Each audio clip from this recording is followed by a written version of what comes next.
Assalamualaikum warahmatullahi wabarakatuh.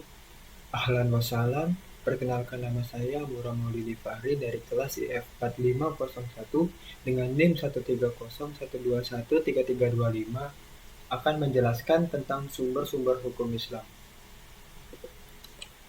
Sumber hukum Islam dan nilai Islam ada tiga, yakni Al-Quran, hadis atau sunnah, dan ijtihad. Al-Quran bersifat global sehingga memerlukan penjelasan. Maka hadis dan sunnah Rasulullah memberikan penjelasan yang diperlukan dalam mengamalkan Al-Quran. Akan tetapi, setelah Nabi wafat masih banyak persoalan agama muncul. Oleh karena itu, diperlukan ijtihad para ulama. Yang pertama, Al-Quran. Yang pertama, pengertian Al-Quran. Al-Quran secara bahasa kata kerja Qira'a yang berarti membaca dan bacaan. Al-Quran secara istilah adalah kumpulan firman atau wahyu yang diturunkan kepada Rasulullah melalui malaikat Jibril secara berangsur-angsur untuk disampaikan kepada manusia agar menjadi petunjuk dan pedoman hidup bagi manusia. Kedudukan Al-Quran. Al-Quran adalah kitab suci yang merupakan pedoman dan dasar menjalani hidup. Dua komponen dasar Al-Quran sebagai hukum Islam, yaitu hukum yang berhubungan dengan masalah kaidah dan tercermin dalam rukun iman, ilmu yang mempelajari tentang keimanan yaitu ilmu tauhid dan lain-lain. Yang kedua, hukum yang mengatur hubungan manusia dengan Allah secara lahiriah, antara manusia dengan sesamanya dan dengan lingkungan sekitarnya. Ilmu yang mempelajarinya yaitu ilmu fikih. Isi kandungan Al-Quran. Isi kandungan Al-Quran ada 4, yaitu akidah. Terdapat dalam Islam atau tauhid, artinya kepercayaan pada keesaan Allah Subhanahu wa Ta'ala. Yang kedua, ibadah dan muamalah. Terdapat perintah Allah untuk menyembah kepadanya dan semua kegiatan hidup manusia yang dikerjakan dengan niat ikhlas. Yang ketiga, ada akhlak. Di dalam Al-Quran terdapat pokok-pokok isi yang menjelaskan tentang akhlak. Yang keempat, hukum. Di dalam Al-Quran, Allah Subhanahu wa Ta'ala menunjukkan hukum-hukum dalam Al-Quran tentang perintah dan larangan. Yang keempat, sejarah. Di dalam Al-Quran mengungkapkan sejarah zaman dahulu seperti kisah para nabi dan rasul serta umatnya. Lalu yang terakhir, dasar-dasar ilmu pengetahuan. Di dalam Al-Quran terdapat banyak dasar-dasar ilmu pengetahuan yang dapat diambil dan diamalkan oleh manusia. Lalu Al-Hadis. Pengertian Al-Hadis. Al-Hadis menurut bahasa adalah perkataan, berita, baru, dan dekat. Al-Hadis menurut istilah adalah segala tingkah laku Nabi Muhammad SAW baik berupa perkataan, perbuatan, maupun ketetapannya.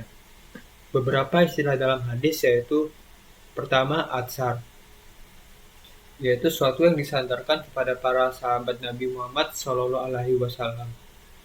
Lalu takrir, yaitu keadaan Nabi Muhammad SAW yang mendiamkan atau menyetujui apa yang telah dilakukan dan diperkatakan oleh para sahabat di hadapan beliau.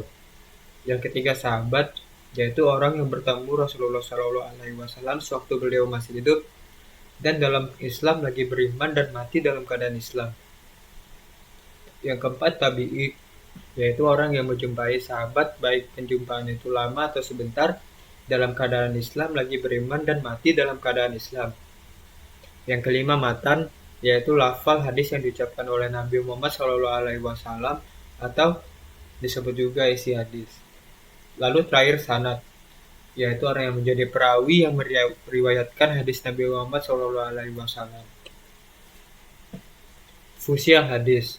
Fusi al-hadis yaitu memperkuat aturan hukum ayat Al-Quran, mengecualikan kemutlakan hukum hadis sebagai hukum yang berdiri sendiri, lalu terakhir melengkapi hukum Al-Quran yang belum ada. Klasifikasi al-hadis yaitu hadis sahih adalah hadis yang diriwayatkan oleh rawi yang adil, sempurna ingatan, sanadnya bersambung, tidak terlihat dan janggal. Lalu hadis makbul adalah hadis yang mempunyai sifat-sifat yang dapat diterima sebagai dasar hukum. Lalu hadis hasan adalah hadis yang diriwayatkan oleh rawi yang adil tapi tidak begitu kuat hafalannya. Lalu terakhir, hadis dhaif adalah hadis yang kehilangan satu syarat atau lebih dari syarat-syarat hadis sahih dan hadis hasan. Ijtihad. Pengertian ijtihad yaitu ijtihad berasal dari kata ijtihada, yajtahidu, ijtihadan. Ijtihad menurut bahasa yaitu pengarahan segala kemampuan untuk mengerjakan sesuatu yang sulit. Ijtihad menurut istilah yaitu suatu pekerjaan yang mempergunakan segala kesanggupan daya rohaninya untuk mendapatkan hukum syar'i dan menyusun suatu pendapat dari suatu masalah hukum yang bersumber dari Al-Quran dan hadis. Orang yang berijtihad disebut mujtahid. Syarat-syarat ijtihad. Syarat-syarat ijtihad yaitu pertama memiliki ilmu pengetahuan yang luas mengenai ayat-ayat Al-Quran, lalu memiliki ilmu pengetahuan yang luas mengenai hadis-hadis Rasulullah, menguasai seluruh masalah yang hukumnya telah ditunjukkan oleh ijma, mengetahui secara mendalam tentang masalah qiyas, menguasai bahasa Arab secara mendalam. Macam-macam ijtihad. Macam-macam ijtihad ada 4, yaitu yang pertama ijtihad mutlak atau mustakil, yang berarti ijtihad yang dilakukan dengan cara menciptakan sendiri norma-norma dan kaidah istinbat yang dipergunakan sebagai metode bagi seorang mujtahid dalam menggali hukum. Yang kedua ijtihad muntasib. Ijtihad muntasib yaitu ijtihad yang dilakukan oleh mujtahid dengan menggunakan norma-norma dan kaidah istinbat imamnya. Yang ketiga ijtihad mazhab yaitu ijtihad mazhab atau fatwa, yaitu ijtihad yang dilakukan mujtahid dalam lingkungan mazhab tertentu. Lalu terakhir, ijtihad di bidang tarjih, yaitu ijtihad yang dilakukan dengan cara mentarjih dan beberapa pendapat yang ada baik dalam satu lingkungan mazhab tertentu. Sekian dari saya. Wassalamualaikum warahmatullahi wabarakatuh.